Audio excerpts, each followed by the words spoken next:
Hi, I'm Tim. Welcome to our channel, and thanks for logging on. If you enjoy these videos, do me a favor and subscribe to our YouTube channel right here at Watchbox Reviews. I would really appreciate it, and I promise to update daily. If you love this watch, you can see it and purchase it on our website, thewatchbox.com. And today, we discuss the Audemars Piguet Royal Oak Offshore Diver Reference 15710ST, launched at SIHH 2015, 1 year after the redesign of the standard 42mm chronograph series.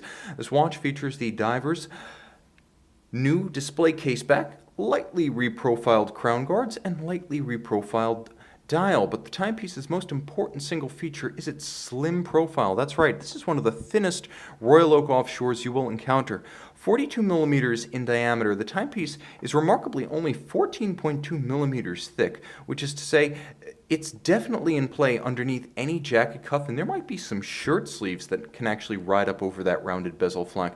That said, it's still a 42 millimeter Royal Oak offshore, which means that the case is absolutely mammoth. The timepiece measures a meaty 53.7 millimeters lug-to-lug, but if you include the solid end links of the bracelet, you're going to find, and I do mean those double plots by end links, you're going to find from side to side the watch is a monstrous 57.2 millimeters. I recommend it on the bracelet for wrists no smaller than 14.5 to 15 centimeters circumference. My 16 centimeter circumference wrist is pulling it off, but only just. I would need to remove a few links from this bracelet. That said, the offshore diver on a bracelet is probably the most logical and highest value solution because, first, the bracelet will never need to be replaced. Unlike a strap, which requires periodic replacement, a bracelet, especially a steel bracelet on a watch like this, is forever.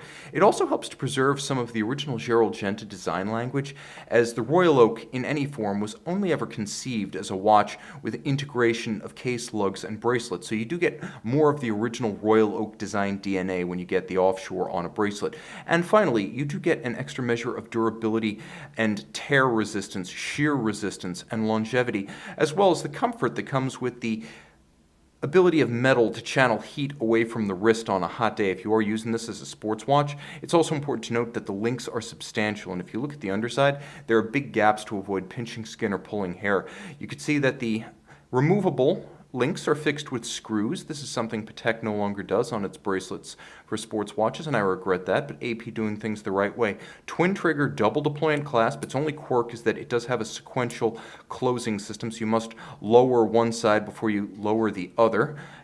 The finish is everything you would expect of a Royal Oak or an offshore, which is to say everything you'd expect of an Audemars Piguet. Satin and polish perfectly laid down with all the bevels meticulously aligned, and the tolerance is exceptional. The case band, sharp, and I mean that figuratively and literally. You can see that the creases mean business, and they coexist with a couple of handsome curves and the rounded polished bevel that diminishes as it approaches the mid-case and flares as it approaches the end of the lugs. More sharp angles on the crown side, where you can see the crown guards have been reprofiled for this 2015 to present piece, and you'll appreciate that the bracelet is held on by screws, not spring bars. This is how it should be done on every expensive and heavy sports watch. Getting in a little bit closer, you can see that there is a polymer shoulder for the crown, as well as the crown that adjusts the internal rotating bezel.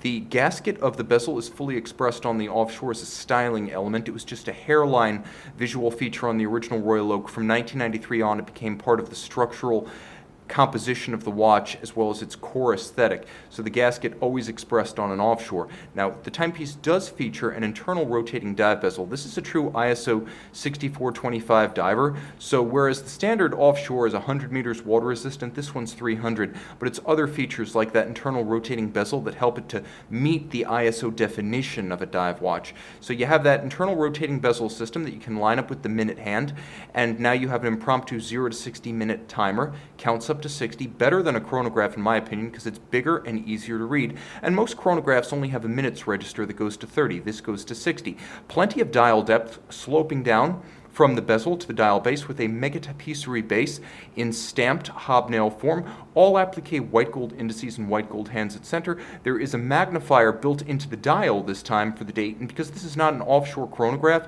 the date doesn't seem unduly sunken in because it's not a modular complication with the base movement on the bottom. And speaking of the base caliber, here you can see it with the display case back. This is a feature that you didn't get on the prior offshore diver. Caliber 3120, 60-hour power reserve, 21.6 beat rate, automatic bidirectional ceramic rotor bearings, stop seconds with a quick set date, 40 joules. You can see a full balance bridge with a free sprung balance. I'm going to try to get a little bit closer. The free sprung balance and the full balance bridge imparting the watch with immense durability and shock resistance. It's not an overly thin movement, so it was designed from the outset as a motor for the Offshore. You can see the golden winding mass, 22 karat gold with the coats of arms of the Audemars and Piguet families. To remind you that Audemars Piguet is the oldest watch manufacturer in Switzerland, continuously in the hands and under the operation of the founding families. A timepiece that puts it all together with a slimmer profile than you might expect from a Royal Oak and more value than you would get from a strap. This is the Royal Oak Offshore Diver, reference 15710ST. See it on the watch box.